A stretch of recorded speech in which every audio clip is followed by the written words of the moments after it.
چې د دعا آداب دادي چې کله ته د الله رب العزت نه غواړې نو اولنی نمبر ادب دا دی چې پتا کې با عاجزي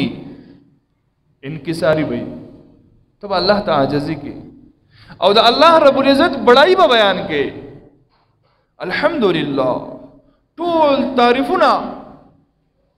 ټول صفاتونه د کمال لله دا الله لره دي اول بخبل عاجزي بیان کې بیا به د الله رب العزت بڑائی بیان کې زه هیڅ نه یم اے الله زه خو انسان یم زه خو بنده یم زه خو ډیر عاجز یم زما هیڅ حیثیت نشتا اے الله ته ډیر لوی ذات دی ټول تعریفونه سونه جدي اے الله دا تعالی لري عزت ورکون کې ذات اے الله ته ذلت ورکون کې ذات اے الله ته روزي ورکون کې ذات اے الله ته اے اللہ اولاد ورکون کے ذات تے نارینا اولاد ورکون کے ذات تے زنانا اولاد ورکون کے ذات تے چالو واڑے دوانا والا ورکے چالو واڑے یو قسم ورکے چالو واڑے بیخی والا نہ ورکے اے اللہ ورکون کے ذات تے اللہ بڑائی بیان کا بلا عاجزی بیان کا کیفیت دا سے جوڑ کا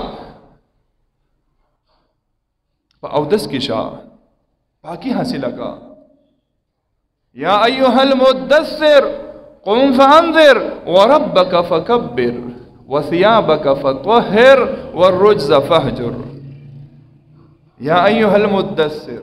اے کمبل غستون کیا نبی علیہ الصلوۃ والسلام ته الله رب العزت خطاب د مینې یو اظهار دی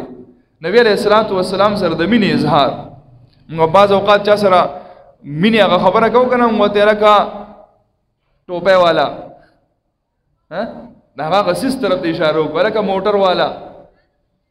لکه بنگلے والا اسی هغه دلګي غونډه کې الله رب العزت فرمایي یا ایها المدثر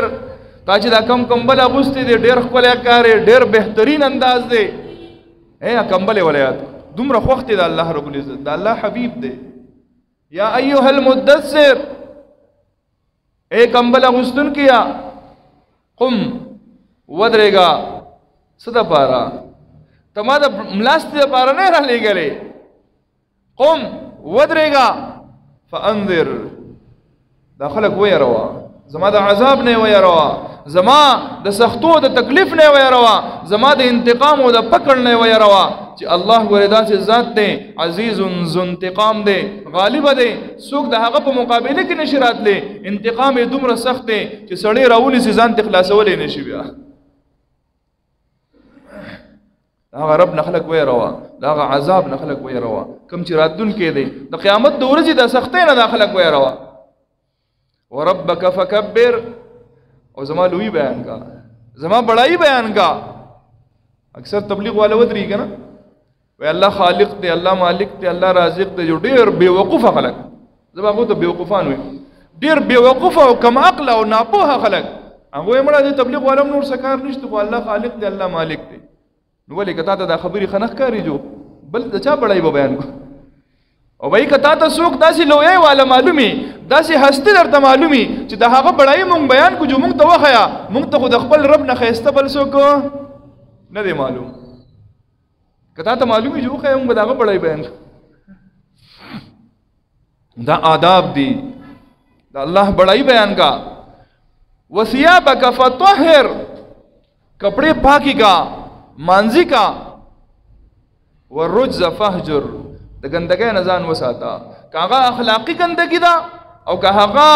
جسم والا ګندګی دا روحانی ګندګی دا او که ظاهری ګندګی دا د هغه نه ځان پاک کا او بیا زمانه دعا وغواړه اجیب دعوت الداعی زه خو د دعا غوښتون کې دعا قبلو ما اذا دعانی کله چې زمانه دعا غواړي غواړه بنده چې څه غواړي درکم مونږه دومره په مونږ باندې سستی غفلت دا په مونږ باندې راخور شوی دی دعا ته څوک نه دی جوړ کنه تاسو پریکټس وکړئ تجربه وکړئ کله چې دا مونږ وشي کنه ته به وی چې دې سړی ته بهر څوک ولاړلی او دته ضروری پیغام دی چې بای شابه بهر روزه او ستا ډېر ضروری کار دی کتر ونه وته نو دا کار نه کیږي بای لګي سار نبی علیہ الصلوۃ والسلام فرمائی د هر فرض مانځنه بعد یو دعا ضرور قبلی د هر فرض مانځه نه بعد یو دعا ضرور قبلېږي ستا دپاره چانس دی پیکیج دی په دې وخت کې وغواړه د الله نه څه غواړې الله تعالی فرمایي زه د یو دعا قبل